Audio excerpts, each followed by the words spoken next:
apa kabar? Saatnya Anda menyimak berita Makassar bersama saya Agisa Febila. Sejumlah berita menarik akan kami sajikan untuk Anda dan berikut 3 berita utama hari ini. Seorang warga mengamuk di tempat pemungutan suara. Ia protes keluarganya tidak diizinkan mencoblos karena tidak penuhi syarat. Masih ada warga yang belum dapat menggunakan hak pilihnya di 668 TPS di 4 provinsi. Bocah 6 tahun di Kabupaten Pangkep tenggelam saat bermain di kolam renang.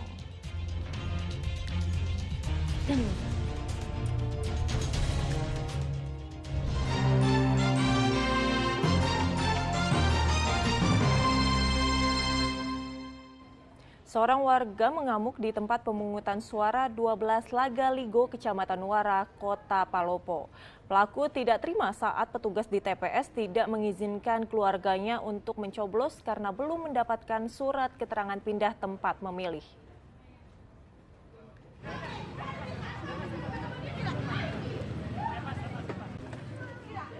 Keributan di tempat pemungutan suara mewarnai pelaksanaan pemilu tahun ini di tempat pemungutan suara 012 Kelurahan Lagaligo, Kecamatan Nuara, Kota Palopo, Rabu siang lalu. Seorang warga mengamuk di dalam lokasi TPS dan tampak mengancam para panitia yang sedang bertugas. Menurut petugas panitia pemilihan kecamatan, pelaku marah sebab ada keluarganya yang ditolak memilih di TPS ini karena berKTP Jakarta dan sebelumnya belum mengurus surat keterangan pindah tempat. Dia boleh memilih sesuai dengan KTP dengan melihat rukun keluarga dan keluarganya keluarganya. Nah itu harus ada RT-nya. Jadi berbasis itu kita untuk memilih. Dia terdaftar di mana Pak memangnya? Di Jakarta. Dia memilih di sini. Karena mengganggu petugas TPS yang sedang bertugas, maka pelaku dikeluarkan paksa anggota polisi yang berjaga keluar dari lokasi TPS. Itu menyoblos, tapi dari Panwas bilang nggak bisa karena tidak ada apa namanya. Dia Jawa dia mau memaksa masuk di mana yang mau mengamuk kenapa bikin peraturan. Kejadian ini sempat mengundang perhatian warga yang akan datang memilih. Bahkan banyak pengguna jalan yang berhenti menyaksikan keributan ini. Wahyudi Baso melaporkan dari Kota Palopo. Walau ada insiden seperti keributan tadi, tetapi secara umum Kapolda memastikan situasi keamanan di 24 kabupaten dan kota di Provinsi Sulawesi Selatan berlangsung kondusif. Proses pemungutan suara hingga penghitungan hasil pemilu di masing-masing TPS berlangsung aman.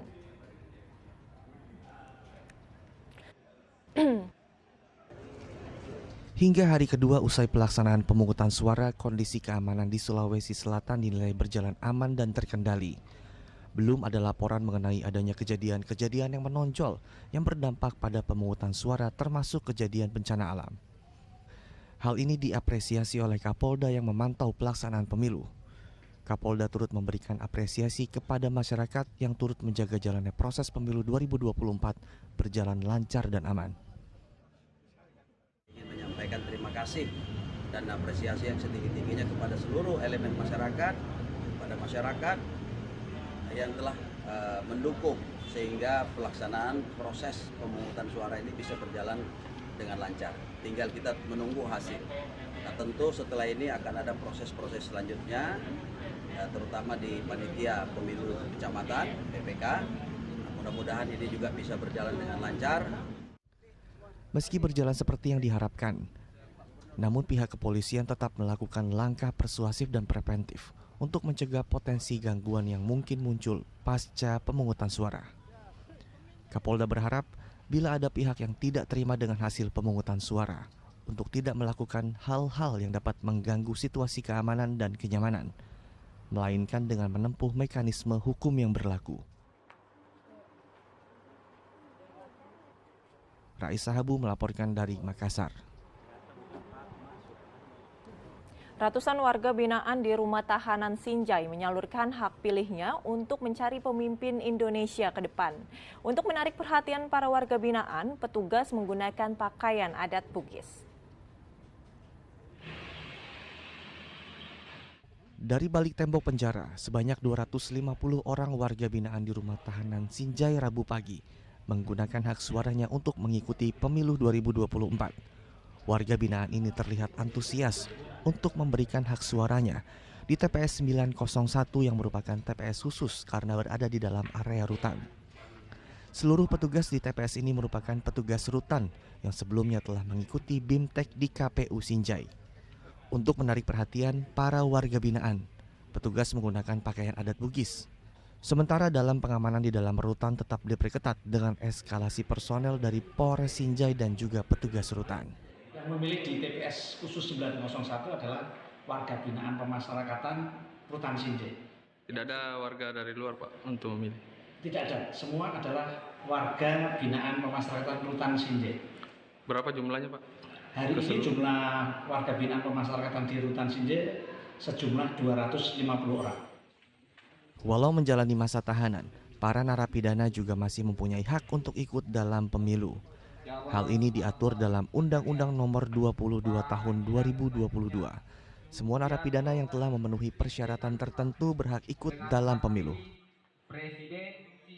Andi Muhammad Sardi melaporkan dari Kabupaten Sinjai. Di tengah euforia hari pemilihan umum 14 Februari lalu, ternyata masih ada warga yang belum dapat menggunakan hak pilihnya. Ketua KPU memastikan pemilu susulan berpotensi digelar di 668 TPS di 4 provinsi. Hari pencoblosan sudah usai?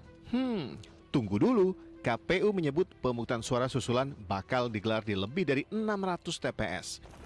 Penyebabnya, faktor bencana alam seperti banjir yang menerjang Demak, Jawa Tengah, hingga gangguan keamanan seperti pengerusakan kotak hingga surat suara yang terjadi di Kabupaten Paniai, Papua Tengah. Pemungutan suara susulan akan digelar di 108 TPS di Demak, Jawa Tengah, 8 TPS di Kota Batam, Kepulauan Riau, 92 TPS di Kabupaten Paniai, Papua Tengah, 456 TPS di Puncak Jaya, Papua Tengah, serta 4 TPS di Jaya Wijaya, Papua Pegunungan. Total, pemungutan suara susulan akan digelar di 668 TPS di 5 kabupaten kota. Totalnya tadi ada 668 TPS di 5 kabupaten kota yang tersebar di 4 provinsi, yaitu Jawa Tengah, Kepri, Papua Tengah, dan Papua Pegunungan. Usai mengecek kesiapan pasukan pengamanan pemilu 2024, Kapolri Jenderal Listio Sigit Prabowo menyiapkan antisipasi pengamanan terkait pemungutan suara susulan di wilayah Papua. Ada kerusakan-kerusakan dan ini tentunya menjadi perhatian kita.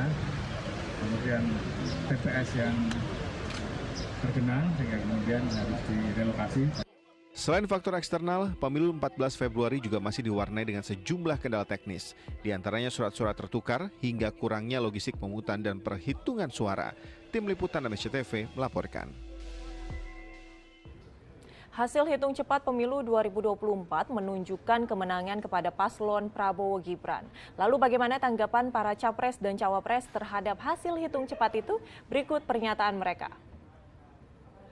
Kita tunggu sampai perhitungan KPU selesai.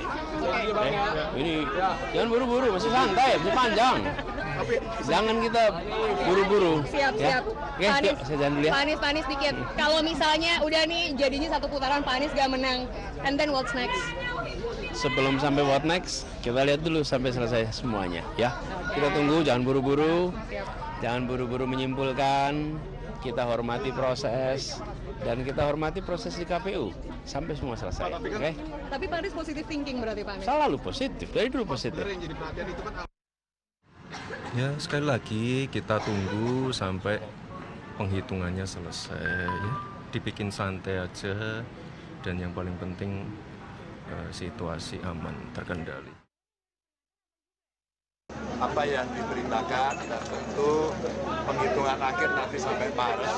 Jadi hari ini dari seluruh saksi, dari partai, mereka sekarang lagi bekerja dan tidak ada perjuangan yang sia-sia dan tentu saja semua masih semangat dan kita juga semangat. Tadi saya dikasih informasi dari seluruh Indonesia dari hasil-hasil yang ada dan sekarang lagi diakumulasikan nantinya di partai, mobil khusus yang di PDI Perjuangan, maka kita tunggu saja nanti yang sifatnya teknis kawan-kawan TPN yang sedang menyiapkan.